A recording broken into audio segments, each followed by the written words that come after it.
구원받지 않은 채 교회만 출석하는 교인들과 자연인들에게 너희가 내일 일어날 일을 알지 못하나니 너희 생명이 무엇이냐 잠깐 보이다가 사라지는 안개니라. 야고보서 4장 14절. 성경이 정의하는 인간의 생명은 잠깐 보이다가 사라지는 안개라고 말씀하신다.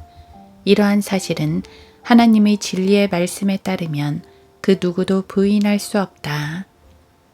우리의 연수가 70이요 강건하면 80이어도 그 연수의 힘은 수고와 슬픔이니 그것이 곧 끊어지면 우리가 멀리 날아가나이다. 시편 90편 10절. 이것이 죄인으로 태어난 모든 인생의 초라한 모습이다. 사람은 태어나 여러 가지를 지나 나이 들고 늙으면 흙으로 돌아가야만 한다. 이것은 모든 인간들에게 주어진 명제이다. 한 번 죽는 것은 사람들에게 정해진 것이고 그 뒤에 심판이 정해진 것 같이 히브리서 9장 27절. 사람은 어떤 형태로든지 크고 작은 연약함이 드러날 수밖에 없다. 인간은 태어나면서부터 무엇이든지 스스로 할 수 없는 어린 유년기가 있고 아직 세상에 때가 덜 묻어 가르침을 잘 받는 10대가 있다. 때가 덜 묻었다는 말은 성경적 표현으로 보자면 마귀에게 종노릇한 시간이 아무래도 짧다는 것이다. 그러므로 올바른 진리의 가르침에 더 유연한 자세로 잘 받아들일 수 있는 것이다. 그 과정을 지나면 인생의 황금기라고들 말하는 무성하게 자라는 20대를 지나 번성하는 40대가 있다. 이때가 되면 복음 전파자에게 진리를 들을 때 그 이전 세대보다는 조금은 저항하는 모습을 보이며 나름대로 쌓은 자신의 지식과 지혜를 의지하려는 모습을 보인다. 그래서 아직 젊은 나이인지라 하나님을 찾기보다는 세상을 부지런히 탐닉하게 되고 무언가를 이루기 위해 여러 가지 도전을 하게 된다.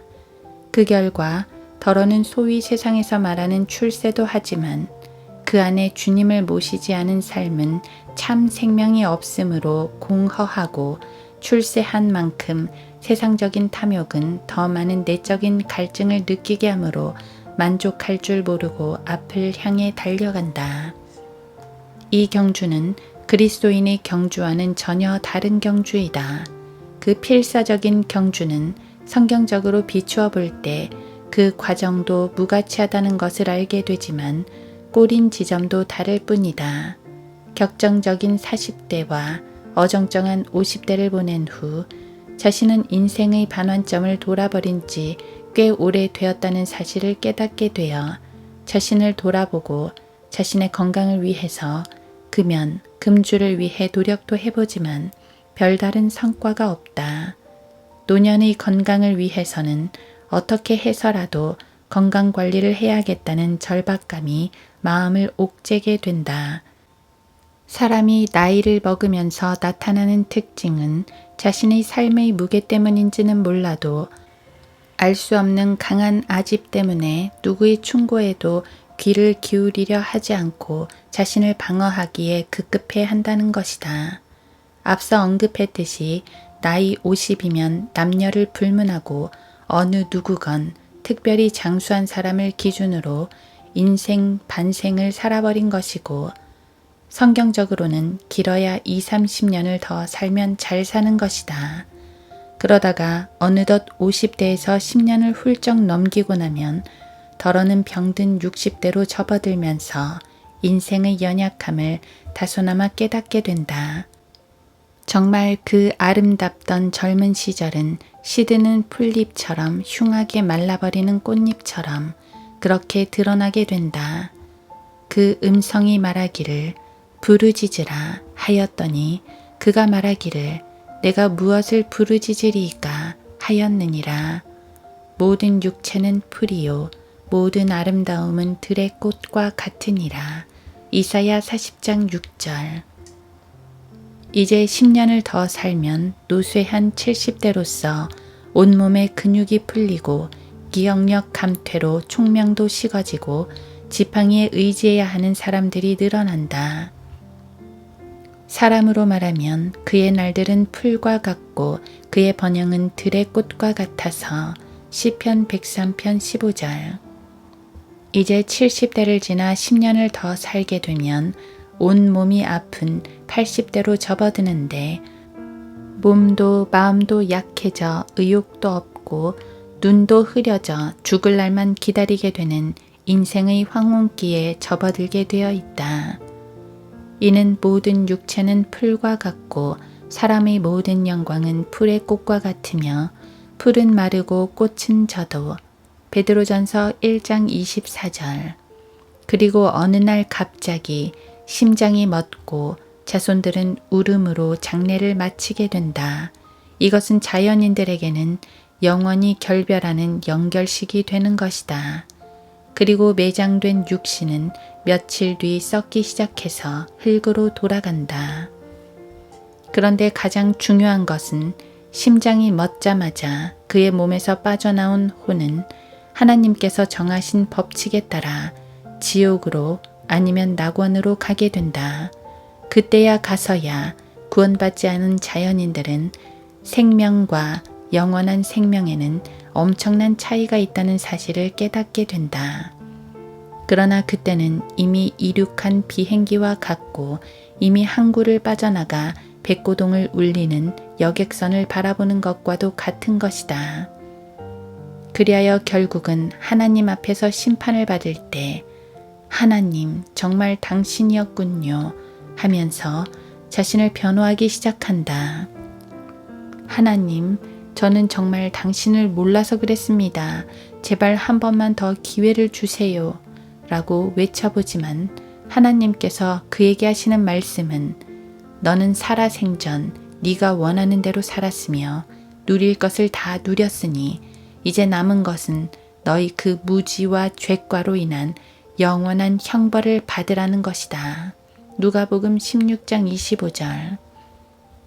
그래서 자연인들에게는 새로운 생명이 필요한데 이 생명은 오직 예수 그리스도 안에 있는 것으로 그분을 믿는 것 외에는 어떠한 방법으로도 이 영원한 생명을 얻을 수 없다는 것이 성경의 증언이다.